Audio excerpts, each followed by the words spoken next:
An uncrackable code. I'm Jason Horton. I'm Rebecca Lieb. And this is Ghost Town.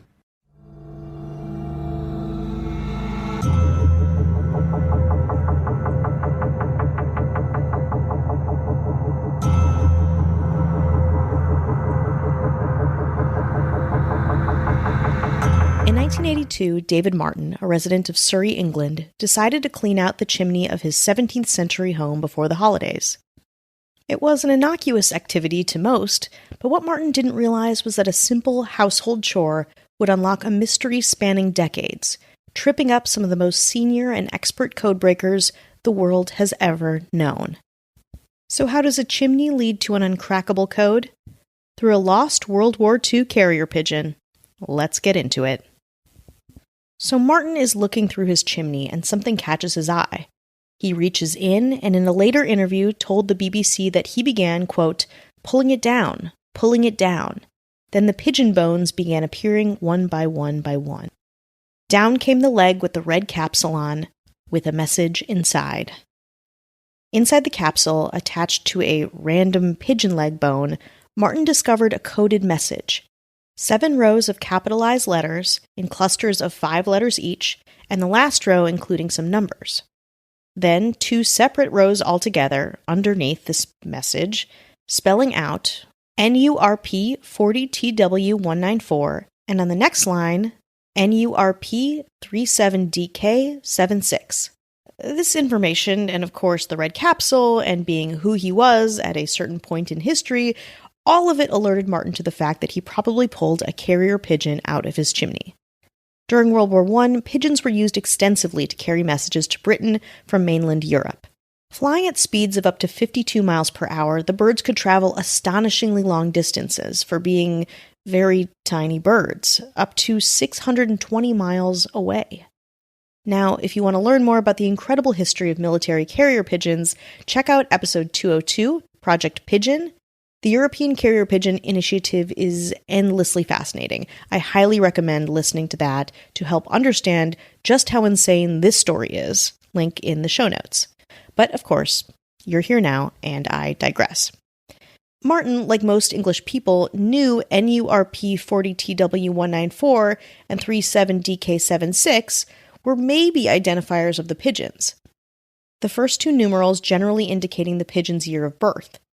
Likely, these 2 names of carrier pigeons together meant that both pigeons were carrying the same message, a duplicate message, just in case one had, gotten itself fatally stuck in a chimney. Also, the fact that the 2 birds had been dispatched with the same message, a message in a curious code, seemed to suggest that this message was a big deal, of maybe major importance. But when Martin turned the message over to authorities, they were completely stumped.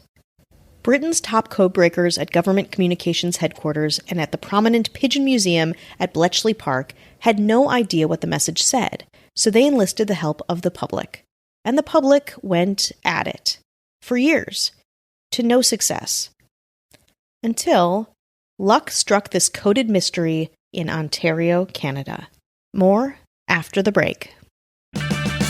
Purchase new wiper blades from O'Reilly Auto Parts today and we'll install them for free. See better and drive safer with O'Reilly Auto Parts.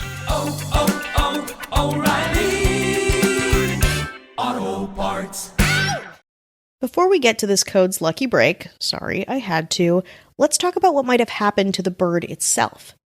Over 250,000 pigeons were used during the war by all military services, and each bird was given an identity number. The message found on the pigeon in the chimney had 2 identification numbers, as we said, NURP 40TW194 and NURP 37OK76. It's unclear which one is the actual bird found in the chimney and which was a different bird. And again, the pigeon in the chimney, how they died, hard to say. The pigeon in the chimney may have been exhausted or overcome by fumes as it perched on the chimney and simply fell in. Another theory about what happened to the pigeon is that it was wounded by one of the German snipers who were stationed on the English Channel and all had orders to shoot any pigeons that they saw. The companion bird, according to experts, likely also didn't fare well. Neither bird's code numbers are included in any historical archive. This also may mean that they were top secret carriers, adding more to the mystery of what they were doing, and of course, what was in the message. And then we have to talk about the message itself, the gnawing mystery of it all, and why it was so hard to crack. There's no way to know who sent the messages or what the code was, though it is consistent with the use of code books of the time. But it's likely that the book with the code was destroyed years before. Or was it? Well, we'll get there. The location of Mr. Martin's home is somewhat helpful in solving this mystery, too. Surrey is between the site of the Allied landing at Normandy beaches in 1944 and a famous code-breaking center north of London at Bletchley Park. It is also, Mr. Martin said in later interviews, near the site of a headquarters established by the British Field Marshal Bernard Law Montgomery. Quote, "The bird may well have been flying back to Monty's HQ or Bletchley Park from Nazi-occupied Normandy during the invasion," said a man named Colin Hill, the curator of a pigeon exhibit at Bletchley Park, referring to Montgomery by his nickname. The pigeons, he said, routinely accompanied both ground forces and Royal Air Force bomber crews who were told to use the birds to report back their positions if they crash-landed in hostile terrain. With no solution in sight, a community of post-war pigeon lovers kept the mystery alive, campaigning officials to pay attention, because after all, the message itself, they said, was extremely unique. Most pigeons have short messages on them and not military code. That is, until 2012, when an amateur Canadian codebreaker and historian named Gord Young found a World War I code in his great-uncle's Royal Flying Corporal Observer's book. And he said he was able to work out the note in 17 minutes. Young believes the code was written by 27-year-old Sergeant William Stott, a Lancashire Fusilier, I think I'm saying that right, who had been dropped into Normandy with pigeons to report on German positions. Sergeant Stott was killed a few weeks later and is buried in a Normandy war cemetery. The 1944 note uses a simple World War I code to detail German troop positions in Normandy. Rather than make use of an involved coding system, Young says the note is largely comprised of acronyms. Quote, "It's not complex," he added. As it currently stands, Young believes the code reads, quote, "Artillery observer at K Sector, Normandy. Requested headquarters supplement report. Panzer attack, Blitz. West Artillery Observer trading attack. LT knows extra guns are here. Determined where Jerry's headquarters front posts. Right battery headquarters right here. Found headquarters infantry right here. Final note confirming found Jerry's whereabouts. Go over field notes. Countermeasures against panzers not working. Jerry's right battery central headquarters here.